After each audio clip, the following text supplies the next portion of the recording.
Hello everyone, welcome back to Stay Away from Narcs. I hope you all are doing well, taking care of your mind, body, and spirit in this time, and staying away from the narcissist and healing from narcissistic abuse. If you are just now realizing this or understanding this, you're not alone, you're not crazy, and you have a whole community of people that are here with you.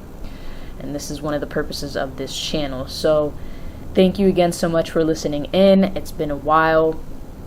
I'm coming back. So for today's video, I want to jump right into it. And so it's going to be regarding codependency and narcissism. And codependency and narcissism, I can probably make 3 or 4 videos on this topic. For right now, I'm going to do one and try to summarize as many points from my own personal life in dealing with narcissism and codependency as much as I can, and then I'll possibly make a second or third video if needed. So what I share with you guys today in dealing with my own codependency and narcissism, this is my own story. Everybody has their own story, and I hope we can all share and feed off of each other and see where we relate to the most. I think there's an aspect in all of this that is relatable to one another, but each and every one of us has different aspects to our own stories. So keep that in mind.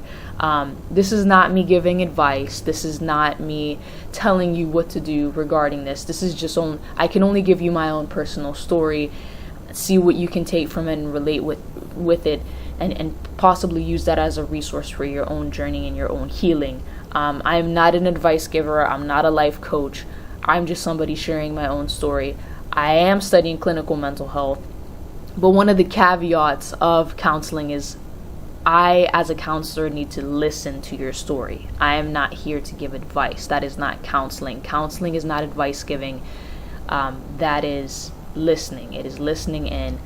So I'm just going to share you some of my story today. So when it comes to codependency, I recovered from codependency recently after narcissistic abuse. And I have heard a lot of people start to first realize that they have codependent tendencies after dealing with narcissistic abuse. And I think it was the one thing that woke me up to my codependency. Codependency for me stemmed in my childhood, as it does for many. It doesn't stem for everybody that way, but a lot of our childhood is dealt with, for me specifically, when I would have to take care of my parents' needs. I always had to walk on eggshells. I had this sort of toxic environment in my household with parents that constantly argued, parents that necessarily were sort of on the dysfunctional end. They didn't really get along well. And not only that, I had, both my parents came from backgrounds, family backgrounds and family dynamics in which they were constantly on survival mode. And when you're in survival mode, codependency is very easily to get into because you're wanting to just do things to please others. You're wanting to do things to fix another situation. My parents were both fixers, and they still are. And that's something that I deal with today and struggle with it because whenever I'm around my parents today, I still get into that funk of codependency, of wanting to fix, of wanting to control. There's a lot that goes into the childhood and the family dynamic of how we develop codependency. And it's usually around our families that it first starts because, when our families are coming from a background of survival and they only knew how to control and fix. But unfortunately, one of the pitfalls of that, we think that when we're trying to quote unquote fix another person's situation, that it's actually going to fix it. But in the downfall, what it does is it hurts that other person more, and it hurts us even more than that, right? So for example, a lot of my codependency I learned in my adolescence and my adulthood. I was actually learning how to manipulate another person. Because with my codependency, everybody's different again, but for me specifically, I tried to shape and mold myself so that others would like and accept me. And that is a form of manipulation that a lot of people don't talk about. It's not only a form of manipulation to manipulate other people to get them to like you, but it's a harm against ourselves because that way we don't have a true identity. We're being multiple identities for all these other people, right?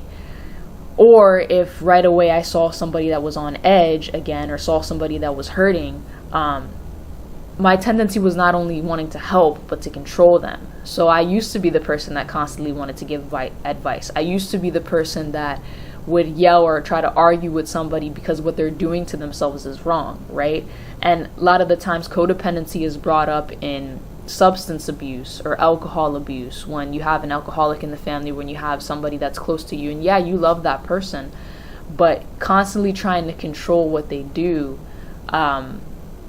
harms you and harms that person in the long run. And that's one of the major things of codependency. And again, I tried to manipulate others into staying friends with me, or doing what I said, so that they would, I thought they wouldn't be harmed, but in the long run, it harmed them. So, my codependency really stemmed more on the side of people-pleasing. People-pleasing tendencies. Again, I would shape and form myself for others to get to like me, and this is where narcissism comes in.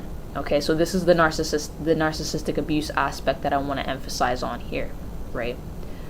When you're a codependent, especially when you're an empathic codependent, right? When you consider yourself an empath but have codependent tendencies, and I think that's where a lot of people don't understand, is that a lot of people think codependency is wrong, but it's not our fault we developed codependency. That's just, again, something that we, it was a survival method that we learned early on. But when you're an empath and a codependent, that's what narcissists just want to thrive on, right? But at the end of the day, they can't, because when you become a super empath, that all explodes in their face. But getting back on topic, empathy and codependency usually stem along the lines of people pleasing. Usually stem along the lines of always saying yes when you mean no, or vice versa. Being this inauthentic self for the other person to get them to like you has a lot to do also with our attachment wounds, right? Because we may wanted to seek that validation that we didn't get during our childhood. We may want to feel we want to feel okay. We want others to accept us. So we will do, and we will enable other people and accept them and say yes to them even when we want to say no. So think about that for a second, and think about how that can tie into being around a narcissist. Okay? A narcissist has a radar that can sniff out those people-pleasing tendencies in seconds, right? Especially when narcissists are wanting to sit down and interrogate us, they can, within a snap of a finger, figure out that, oh, this person is gonna say yes, even though, I'm gonna get them to, this is an easy person to manipulate. And again, it's not our fault. It's not our fault. I remember when I was with the ex-narcissistic mother-in-law, that she, I was constantly on edge because I wanted to please her. And even though that I saw the red flags, and even though that I saw that there was things that she was doing that was off, I wanted that validation. I wanted to be accepted. And they right away, they'll love bomb the heck out of us and with their manipulative love bombing tactics. And it's easy to pull a codependent in because we want to control that other person to like us. So we will shape and form ourselves that way. So eventually, when the narcissist was in my life and she told me, she was making suggestions for what I should wear or where I should be or how I should spend my time, I did that. And then also with my ex-fiance, not only that, he was also highly codependent as well. So it was a dynamic of both of us trying to please each other so much that we became so enmeshed with each other that we just, that enmeshment and that just mirroring off another person of what they want. Like, for example, he listened to a very specific type of music that I don't really listen to, right? But every time that he was in the car with me, I wanted that validation. I had those codependent tendencies, so I would put his type of music that he liked on constantly. I would make sure I would try to do the things that he liked the most. And what happens is you create so much resentment within yourself for that other person, because you're suppressing your own needs. You're suppressing your own needs to please somebody else. And he would do that with me as well, and he would have resentment towards me.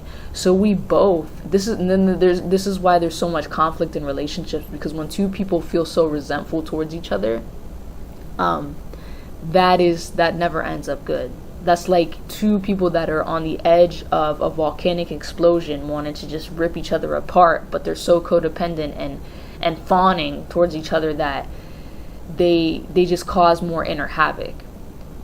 But again, when it comes to the narcissist thrives off of that, because the narcissist sees that you're doing so many things to please them. When the narcissist says jump, you jump. When the narcissist says go, you go. Because a codependent is somebody that is usually used to, for myself anyway, to be able to walk on eggshells and to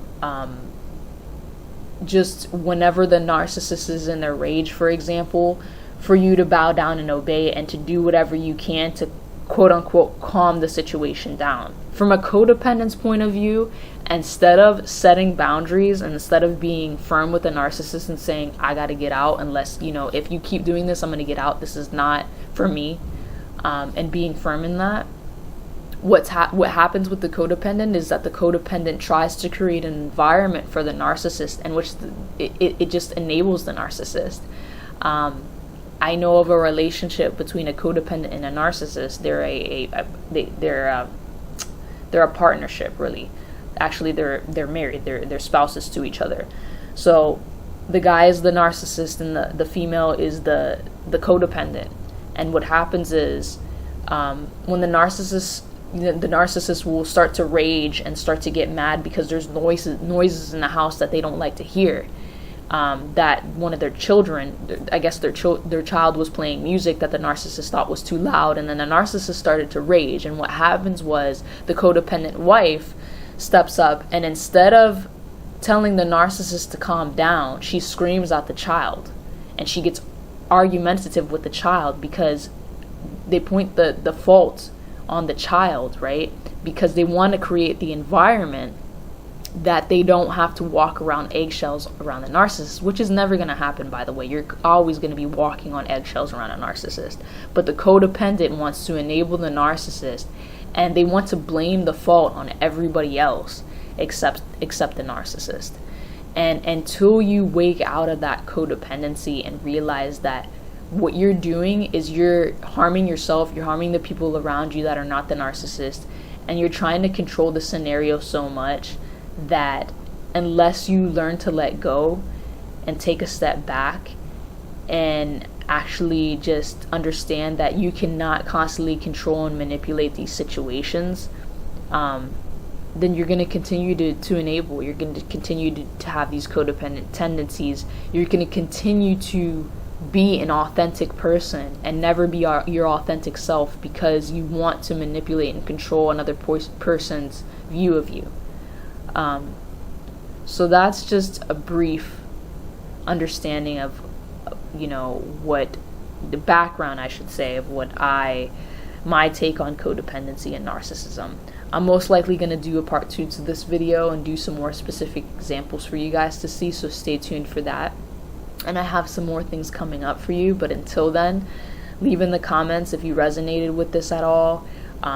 Thumbs up if you resonated with it at all, and share your own stories again. And I hope you guys continue to understand these facets and continue to achieve for your wellness in your mind, body, and spirit. So please stay safe and stay away from narcs. Have a good day.